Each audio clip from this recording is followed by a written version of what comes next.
सत्र चला है, लैंड सीलिंग एक्ट जो है पेश किया गया है, इसकी क्या जो है विधानसभा लैंड सीलिंग एक्ट जो है हिमाचल का 1973 का एक बूझोत, जिसको हिंदी में अगर कहेंगे कि लैंड सीलिंग मतलब कि एक व्यक्ति एक संस्था कितनी भूमि रख सकते हैं। तो हिमाचल का जो हमारा 1973 का कानून बना है उसमें 150 बीघा से ऊपर जमीन रखने के लिए बंदिश है, परंतु कुछ संस्थाओं को इससे छूट दी गई है, जिसमें सरकार स्वयं को भी छूट है, सरकार जितनी भी भूमि रख सकती है, या सरकार के जितने भी हमारे लोकल बॉडीज हैं उनको भी छूट है, हाइडल प्रोजेक्ट्स हैं, इंडस्ट्रियलिस्ट हैं, इनको भी जो है छूट है। सरकार इनको परमिशन देती है 150 बीघे से ज़्यादा इंडस्ट्रियल पर्पस के लिए देने के लिए, हाइडल प्रोजेक्ट्स के लिए भी। और इसी तरह से टी एस्टेट्स भी इसमें से एग्जम्प्ट है। और एक जो है संशोधन के माध्यम से 2013 में लाया गया, जिसमें जितने भी हमारे धार्मिक संस्थाएं हैं जो धार्मिक कामों के लिए, जैसे चैरिटेबल है, स्पिरिचुअल है, रिलीजियस एक्टिविटीज है, उनको भी सीलिंग में लिमिट से ज़्यादा रखने का प्रावधान है।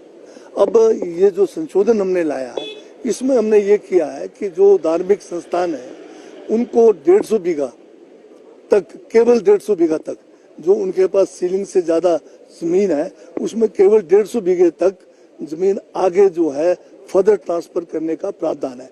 परंतु उसमें ये शर्त रखी गई है कि ये जो 150 बीघा तक आप आगे ट्रांसफर कर सकते हैं, दे सकते हैं किसी को, वो केवल इन्हीं 3 कामों के लिए दिया जाएगा, स्पिरिचुअल, रिलीजियस और आपके चैरिटेबल पर्पस के लिए। और साथ में लिमिट भी 150 बीघा है, शर्त भी है 3 कामों के लिए।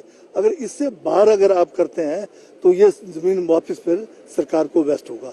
ये जो है एक छोटा सा संशोधन लैंड सीलिंग एक्ट में लाया। सर 3 दिन हो गए, चौथा दिन है, सदन में किस तरह का उनका व्यवहार? विपक्ष की भूमिका तो पहले दिन से नकारात्मक रहा।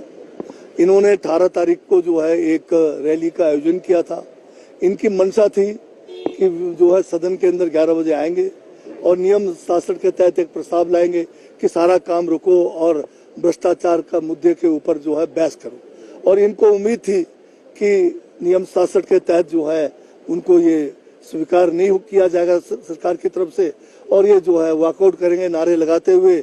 जो है ये जो सामने मैदान है जरावर, उसमें जाके अपने जो है वहाँ पर कांग्रेस के खिलाफ प्रचार करेंगे। परंतु सरकार ने जो है इनकी जो नियम 67 के तहत जो प्रस्ताव है उसको स्वीकार किया, और जैसे स्वीकार किया तो ये जो है बिल्कुल इनको एक झटका लगा, और ये तैयारी भी नहीं थी। तो ये जो है आधे अधूरे मन से 67 के प्रस्ताव, जो बहुत ही इम्पोर्टेंट प्रस्ताव था, सारे काम रोककर, क्वेश्चन आवर को रोककर, सारे दिन की कार्रवाई को रोककर इस पर बहस शुरू हुई। बहस में 28 में से केवल 14 लोग अंदर थे। इनके जो नेता प्रतिपक्ष पूर्व मुख्यमंत्री जयराम ठाकुर जो है बीच में थे ही नहीं।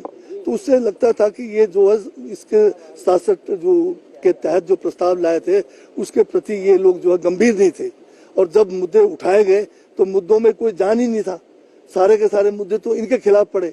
तो ये जो है बुरी तरह से मतलब इस 4 दिन का जो छोटा सा सेशन था इसमें नकारात्मक भूमिका रही। केवल जो है ये जो है नोकझोंक की भूमिका करते रहे। लोकहित के मुद्दों को ये जो है दरकिनारे करके छोटे छोटे मुद्दे लोगों को भ्रमित करने के लिए उठाते रहे। 2 साल आपकी गवर्नमेंट की हो गई सक्सेसफुल, अब जो आने वाले 3 साल है उसकी क्या रूपरेखा है, कैसा रहेगा? कांग्रेस का 2 साल का छोटे कार्यकाल में हमने अपनी 5 गारंटियों को पूरा किया है। सबसे बड़ी गारंटी जो है ओपीएस का हुआ है। उसके बाद महिलाओं को 1500 रुपये सम्मान जो राशि है उसको चरणबद्ध तरीके से किया गया है।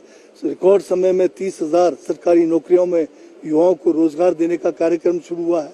तो ये हमारी बड़ी बड़ी गारंटियां हुई है। अभी 3 साल का समय है और पब्लिक के सहयोग से हम जो है अपनी गारंटियों को भी पूरा करेंगे और हिमाचल को स्वावलंबन बनाएंगे। धन्यवाद।